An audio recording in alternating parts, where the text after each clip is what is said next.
A gente vai fazer uma adaptação das nossas aulas para a gente não tá perdendo conteúdo.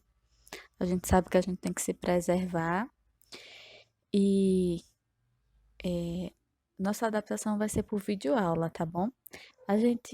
Essas aulas, elas podem mudar com o tempo, de acordo com a sugestão de vocês, como é que vocês vão tá recebendo essas aulas. Eu escrevi aqui no quadro o conteúdo e fotografei. E assim, os tópicos estão aí escritos para vocês que gostam de escrever, igual na aula, tá? E tem algumas coisas que eu vou falar que não vão estar escritas. Aí, se vocês quiserem anotar também, vocês pausam, voltam para poder anotar, certo? Como a gente não ficou com nenhum assunto inacabado, a gente vai começar agora do capítulo que fala sobre fatores bióticos e abióticos, tá certo? Então, na Terra vão existir diferentes ambientes onde existem seres vivos, tá? As pessoas vivem nesses ambientes e elas realizam modificações nesses ambientes. Então, ambientes como cidades, fazendas, roças, sítios, são classificados como ambientes modificados. Por quê? Porque nos sítios, nas fazendas, existem construções, existem as casas, existem os estábulos, existem ambientes que foram modificados pelo homem para fazer parte do seu dia a dia, tá bom? E existem também ambientes naturais que não sofreram nenhuma mudança e têm pouca interferência do ser humano. Eles são preservados em muitos aspectos. Um exemplo de ambiente não modificado, chamado de um ambiente natural, que a gente tem aqui em Pernambuco, é o Vale do Catimbau. Ele é um ambiente que recebe vários turistas, porque ele é um ambiente que tem várias formações rochosas diferentes. Existem algumas inscrições em cavernas que mostram que aquele ambiente foi habitado pelos homens primitivos. Então, esse é um tipo de ambiente que a gente chama de ambiente natural, tá? Todos os ambientes, eles vão ter dois tipos de fatores. Os abióticos, que se bio significa vida, os abióticos, eles vão ser os que não possuem vida, tá? Então, eles vão fazer parte do ambiente, vão fazer parte da característica do ambiente e vão influenciar a vida nesses ambientes, certo? Mas na frente a gente pode ver isso com mais calma, né?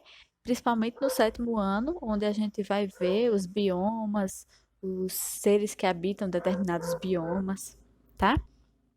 Então, alguns tipos de fatores abióticos, o solo, que pode variar de tipo, de constituição, de permeabilidade, que é a capacidade de absorver a água, né, de ser permeável.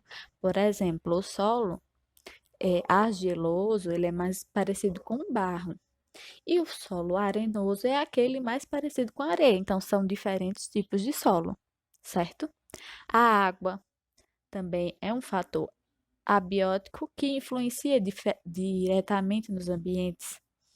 Então, vai variar de acordo com a quantidade disponível. Tem ambientes que tem mais água, tem mais rios, tem mais lagos, e tem outros que tem menos. A umidade, ela é a presença de água no ar. Então, essa umidade também vai influenciar nos fatores daquele ecossistema, tá? O calor, que é a variação de temperatura, a luminosidade, que vai variar de acordo com, por exemplo, a cobertura vegetal, o clima, que são as condições atmosféricas, que também vai variar de acordo com a altitude, com o relevo, com as planícies e os planaltos, certo? Então, esses são fatores abióticos. Nos ambientes aquáticos vão ter fatores abióticos bem específicos. Por exemplo, oxigenação da água, certo? Ela vai variar de acordo com os ambientes. A salinidade. O que é salinidade? São a quantidade de sais dissolvidos na água. Ele é um fator abiótico que vai definir, determinar a existência ou não de alguns seres. Por exemplo, o Mar Morto, ele tem 3 vezes mais sais dissolvidos do que nos oceanos. Então, essa condição dele faz com que não exista vida nas suas águas. Por isso que ele tem esse nome, né, de Mar Morto. Né? Apenas algumas bactérias conseguem sobreviver nessas condições extremas, certo? Na água também temos o calor como um fator abiótico. A luminosidade também vai ser um fator abiótico no ambiente aquático. E a turbidez. O que é turbidez? É a transparência da água. Tem alguns locais onde a água ela é mais turva, né? Ela é mais escura. E vão ter ambientes onde a água ela é mais límpida, né? Que é mais transparente, tá? É, Agora a gente vai falar sobre os fatores bióticos, tá? Os fatores bióticos, eles vão ser aqueles que possuem vida. Bio quer dizer vida, né? E para a gente poder ver se aquele organismo é um organismo que possui vida, ele vai ter algumas características, certo? Então a gente vai ver essas características de um ser vivo, né? Como a gente sempre diz, assim, o ser vivo é aquele que nasce, cresce, se reproduz e morre. Então, por exemplo, reprodução. A capacidade de gerar descendentes é uma característica de um ser vivo, né? Então, um fungo, ele vai produzir descendentes. Um vegetal, ele vai produzir descendentes. Ele vai se reproduzir, né? Nutrição também é uma característica de um ser vivo. Ele vai pegar nutrientes do ambiente. Os seres humanos, os animais, eles são seres heterotróficos, né? São aqueles que pegam seus nutrientes de outros elementos da natureza, como vegetais, como outros animais. Então, eles são heterotróficos, eles não produzem seu próprio alimento. Já as plantas, os fungos, eles são autotróficos, ou seja, eles mesmos produzem o seu alimento, né? Eles pegam do seu, eles não precisam ingerir de outro animal, de outra planta, né? O metabolismo também é uma característica de um ser vivo. O que é metabolismo? É a capacidade de transformar substâncias. Por exemplo, ele vai pegar a substância de uma maneira no ambiente e dentro do seu organismo ele vai transformar em outra, através de substâncias que a gente libera, né? Outra característica é a organização estrutural, ou seja, parte de um organismo. Por exemplo, o ser humano. Os animais, eles têm as células, aí o conjunto de células formam os tecidos, o conjunto de tecidos formam os órgãos, o conjunto de órgãos formam os sistemas e o conjunto de sistemas formam um organismo. Isso é uma organização estrutural, certo? Quinta característica é o crescimento e a adaptação. Então, o crescimento, a gente não nasce de uma maneira e permanece daquela maneira. A gente vai sempre crescendo e se adaptando. Algumas plantas, elas estão em alguns ambientes que ela vai ter que se adaptar, como por exemplo, as raízes podem ficar mais profundas para a captação de água. São maneiras de adaptação. E a sexta é a morte. Todos os seres vivos morrem, certo? Então aqui a gente vai ter uma sequência de uma organização, tá?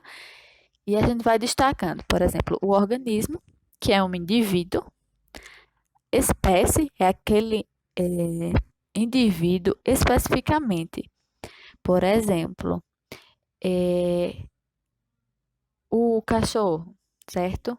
Ele é uma espécie. O gato já é outra espécie. O cachorro e o gato, eles vão ter raças dentro dessas espécies, mas a espécie não varia, certo? A população é um conjunto de seres naquele ambiente, que formam uma população. Por exemplo, se existem lobos, os lobos são uma população. Se existem coelhos, os coelhos são outra população, certo?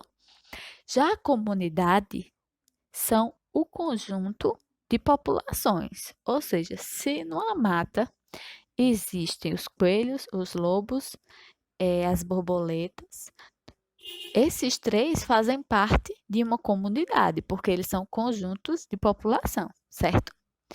E, por fim, o ecossistema. O ecossistema é o conjunto de fatores bióticos e abióticos, ou seja, ele vai englobar tudo, tá bom? Então, o ecossistema ele vai ser esse conjunto. Por quê? Porque os fatores abióticos, eles também vão influenciar no tipo de vida que os fatores bióticos vão ter. Por exemplo, se a gente tem um ambiente com pouca água, a gente vai ter um desenvolvimento de um determinado tipo de planta que se adapte melhor àquele ambiente. Então, tudo isso está envolvido, certo? Por isso que existe essa relação de ecossistema, tá certo? Então, gente, até a próxima aula, certo? A gente já vai começar um outro assunto. Como eu disse para vocês, esse assunto é bem curtinho, mas ele é fundamental para a gente poder entender outros assuntos, tá certo?